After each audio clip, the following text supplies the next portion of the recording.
It's Monday, June 2. In the headlines, People's National Party to hold a peaceful protest over Dennis Chung's appointment to the Financial Investigations Division. Health Ministry warns of new Saharan dust wave. In business news, new company seeks to reduce unemployment. Regionally, calls grow for stronger Caribbean-Africa connections. And in sports, Nigeria's Super Eagles edge Reggae Boys in a thrilling Unity Cup final on penalties. This is the news on PBC Jamaica. I'm Simone Absalom Gale.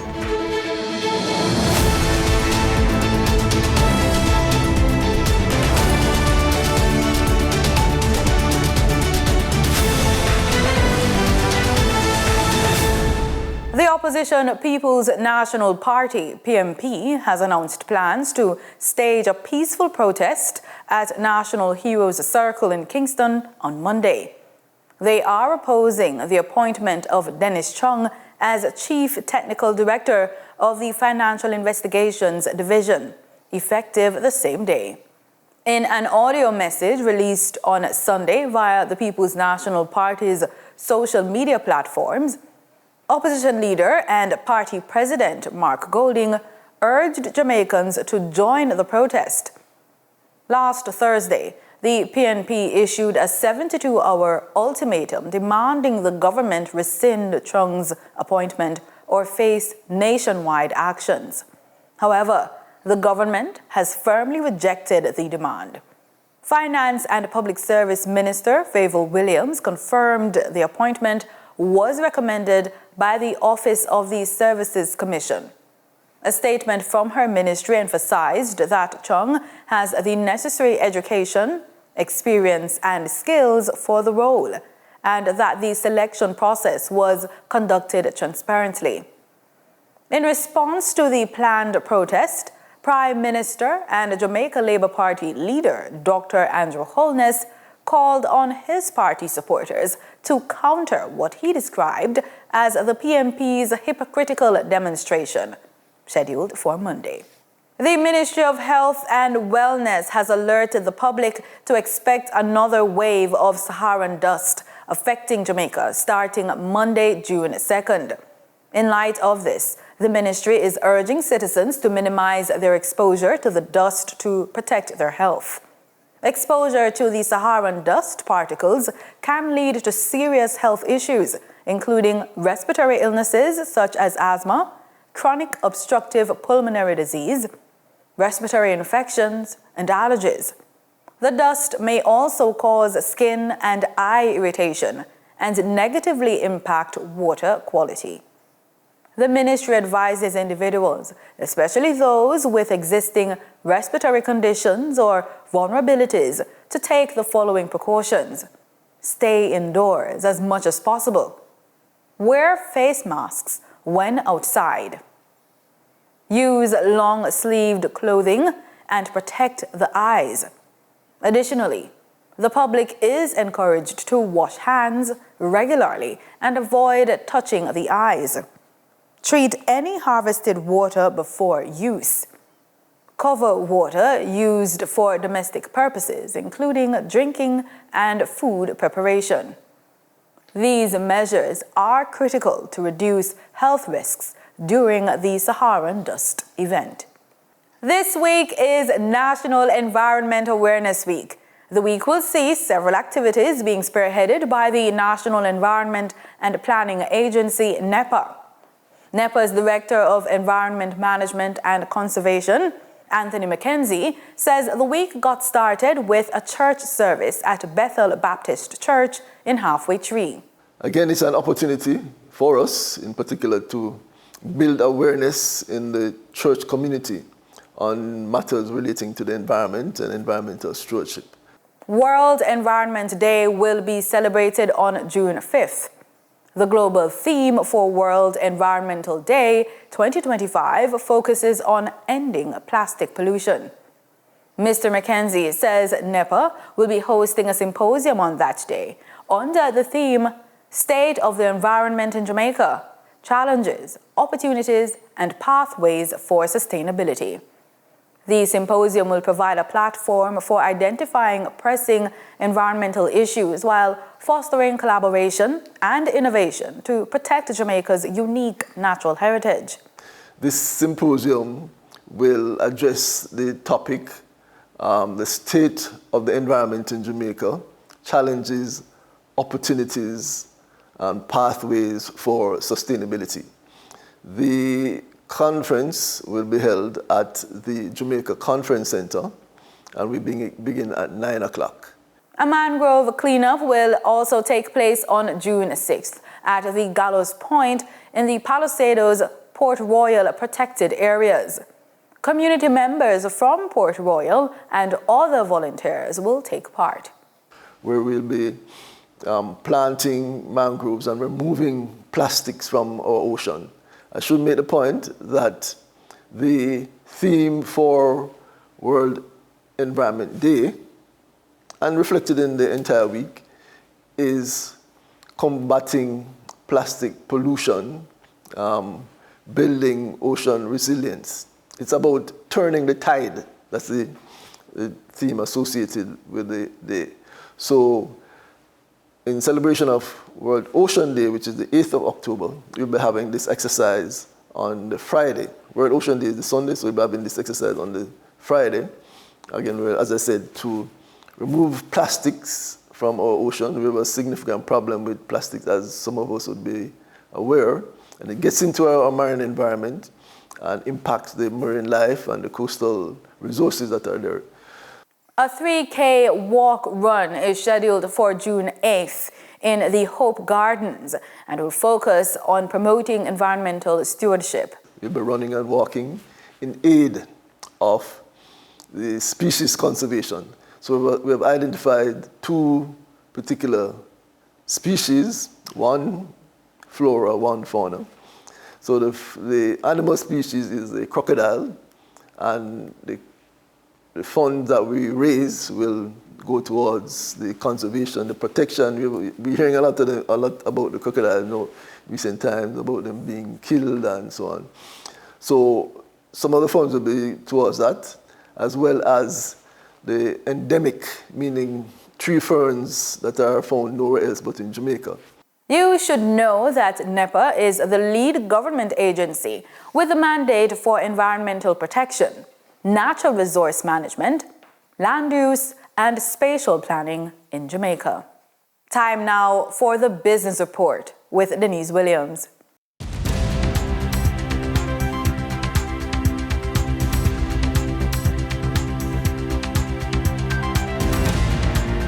Welcome to today's Business Report. I'm Denise Williams, here to bring you the stories shaping the financial world and guiding your journey to smarter business decisions. Let's dive into the top headlines. Malarka Williams, CEO of the Hive Careers, has a vision to connect 20,000 individuals across 21 regional islands with career development and job opportunities in 2025. He states this initiative is about more than job placement. It's about unlocking potential, increasing income opportunities, and giving Caribbean talent the exposure and tools they need to succeed on the world stage, Williams said to Our Today. With earning potential ranging from US $500 per month to upwards of US $25,000 to US $30,000 per month, particularly in high-level finance or executive positions, this initiative has already seen promising traction in markets like Trinidad, which has emerged as a strong hub for high-quality talent. The Jamaica Social Stock Exchange, JSSE, in collaboration with JetCon, BAIC, General Accident, and FESCO, is holding a Win Big, Drive Bold car raffle. This is to raise sustainable funding for projects listed on the Social Stock Exchange. The initiative aims to support projects with social impact, aligning with the JSSE's mission to promote sustainable growth in the social sector. Here to tell us more is Nora Blake, Manager, Jamaica Social Stock Exchange. listed companies on the Jamaica Stock Exchange have stepped up in compassion in action with the Jamaica Social Stock Exchange. We're here with Nora Blake, General Manager of the Social Stock Exchange, to learn about what listed companies stepped up and why they stepped up. Nora, thanks for being with us. Thank you for having us. It's an honor and a privilege, and we do need the exposure to talk about this, because this is really an exciting project. So tell me, us. what companies are involved? Okay, so we have 2 listed companies on the Jamaica Stock Exchange that are partnering with us on this. Yes. We have JetCon. Yes. They sell motor vehicles. Yes. We had this dream of raffling a car. Okay. And we called up Mr. Andrew Jackson, Yes. the owner of JetCon. Yes. And told him, look, do you know about the Jamaica Social Stock Exchange? He says, not really. Tell me about it. So we did. Yes. And once we explained our mission, what we're about, and made the request, he said, I'll do all I can to help. And so we have a 2026 Beijing X55, which is an SUV model vehicle that we're raffling until November the 29th. Yes. We launched on May the 30th. And so that's like 6 good months for people to buy a ticket for just $2,500. Wow. To have a chance at winning this brand new 2026 premium. It's in the Beijing X55 series, they have 3. This is the premium model. Wow. And it's just $2,500. So I say to people, come on board with the Social Stock Exchange, JetCon, and Jamaica General Accident Insurance. They, another listed company on the stock exchange, they have offered 3 years comprehensive insurance to cover the driver and the vehicle. And what about gas? It's just gas by FESCO for a whole year. So you just, on December 11, we have the draw in Emancipation Park. That lucky person will just get the key and they can turn and drive with gas and with comprehensive insurance for 3 years. And it's just $2,500 we're asking as a donation, because that's really what it is. It's not the cost of the vehicle. The vehicle is valued at about $6 million. Wow. So tickets are $2,500. And I would recommend, because I can't purchase as a staff, that, every month, budget from salary, a ticket to give yourself a fighting chance. All right. So you're saying as many tickets as you can buy, because even if you were to buy 10 tickets, that's like $25,000. That's right. For a car, a new $6 million SUV. So we are very happy with the initiative. And we're believing that we'll have good success, because it's for a good cause. Compassion in action speaks to the fact that we're seeking to mobilize funding for our social projects. All right. So Denise Williams here with Nora Blake with the Jamaica Social Stock Exchange. You have a chance to get a brand new $6 million vehicle, 3 years, comprehensive insurance, 1 year, gas for $2,500 to a worthy cause. For the trading period ending May 30, 2025, these were the most actively traded stocks. Alternative energy provider Wigton Energy Limited with 12,313,110 units traded, representing 33.38% of market sales volume. Toll Road Manager Trans Jamaica Highway Limited with 2,999,666 units traded, representing 8.13% of market sales volume. Investment firm Sterling Investments Limited with 2,476,339 units traded, representing 6.71% of market sales volume. We now shift our focus to the Forex market rate set by the Bank of Jamaica. On May 30, 2025, the Bank of Jamaica reported US $49.24 million purchased in US $51.44 million sold by Forex traders. Forex traders earned $1.49 per dollar, selling the US at $160.12 and buying the US at $158.62.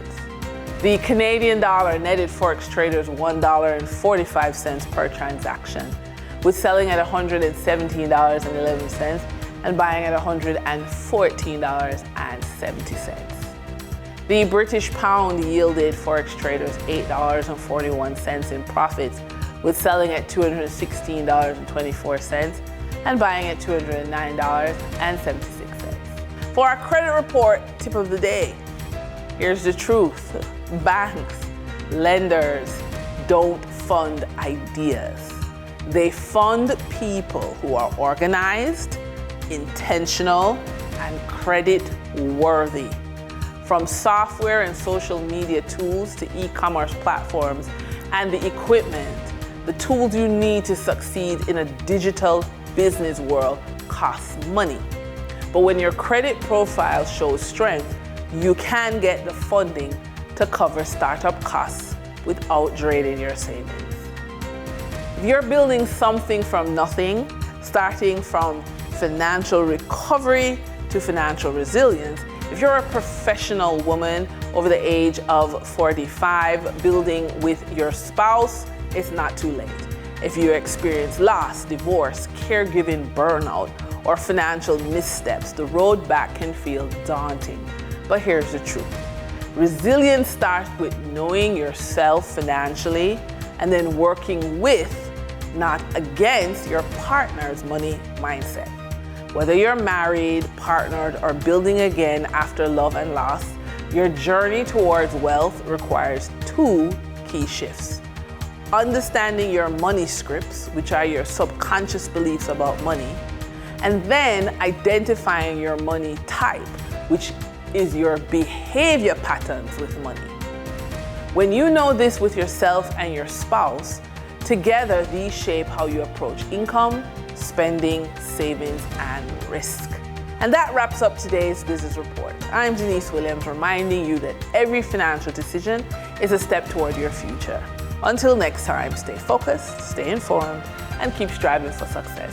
See you soon. In regional news, calls are growing for stronger links between the Caribbean and Africa. At a recent event in Grenada, community leaders highlighted the challenges of travel between the two regions and suggested that new connections could open doors for deeper cultural and economic ties.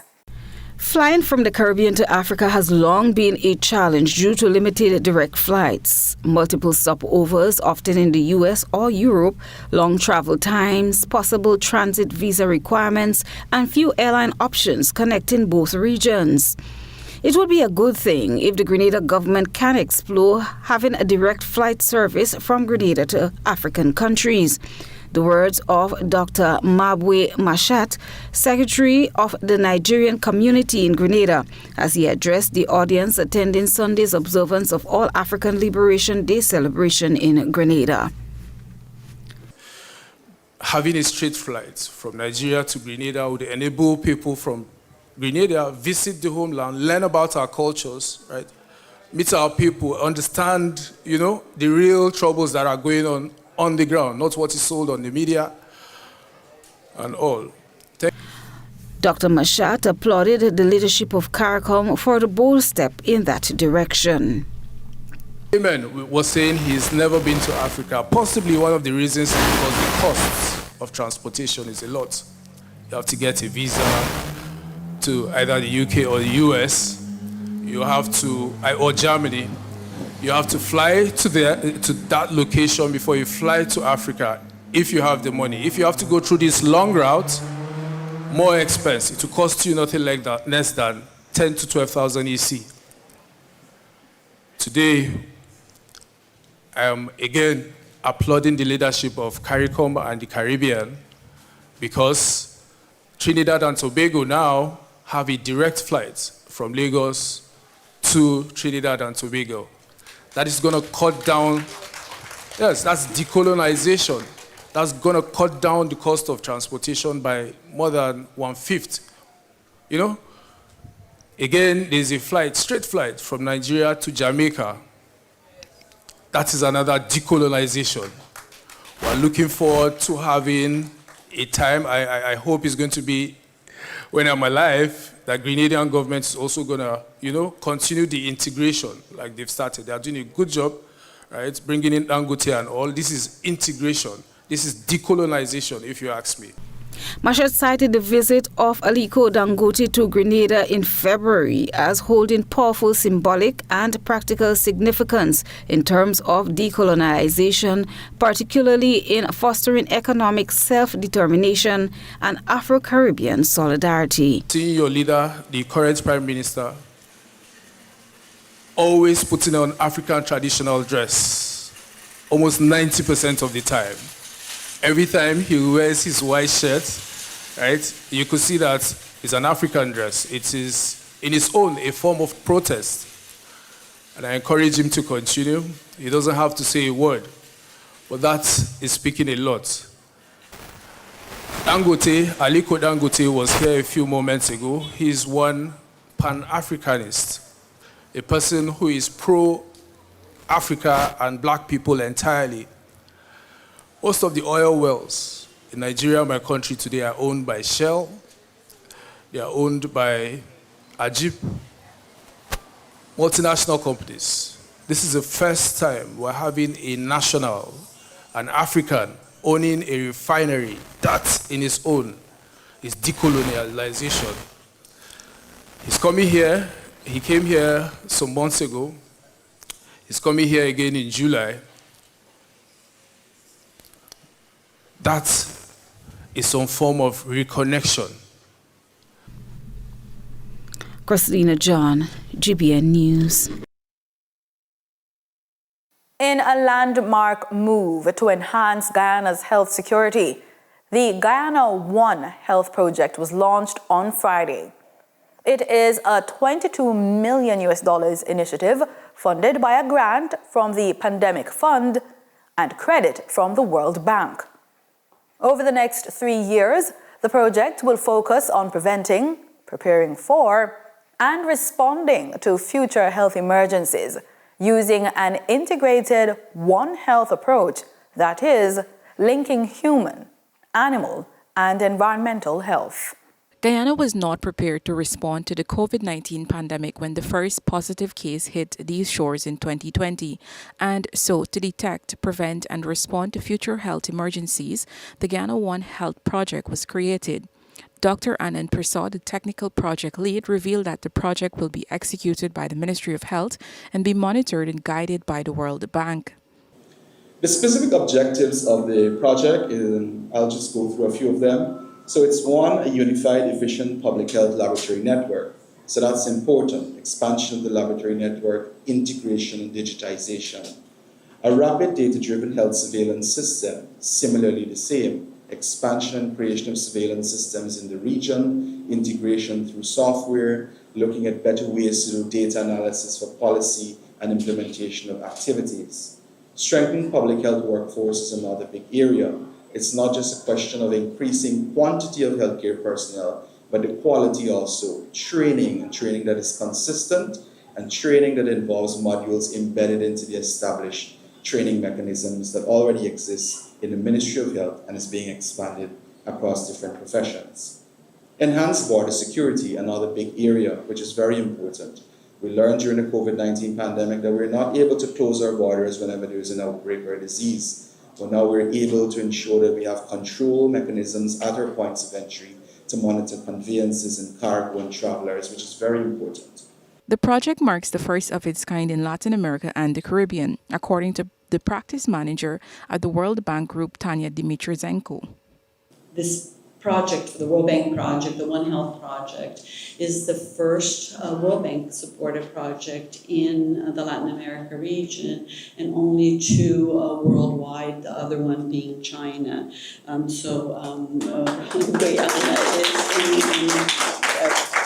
a company of some pretty big players.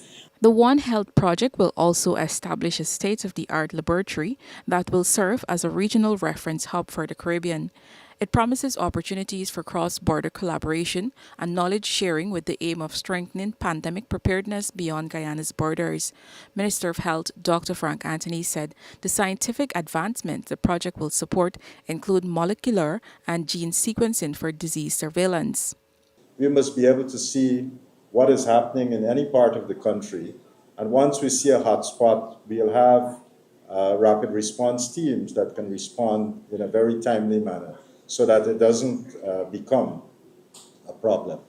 So that's what we're aiming to do with these resources. The significance of such a project could not be overstated at the launch, as it represented a major milestone in Guyana's development in equipping the future workforce with the tools and training required to combat emerging health threats. For Newsroom, Isanella Patwa.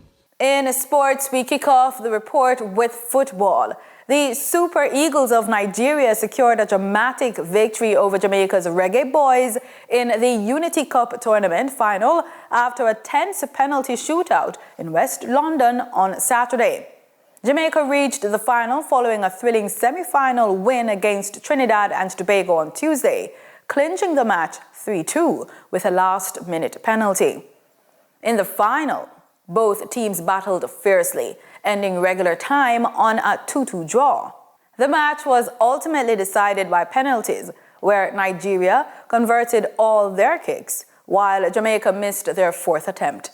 The Reggae Boys were unable to overturn the deficit, falling 5-4 on penalties to the Super Eagles in an entertaining and closely contested final. In cricket, West Indies suffered a series of defeats to England when they lost the second one-day international at Cardiff on Sunday. The Caribbean side fell short despite a century from Kesey Carty. Jack Matthew reports.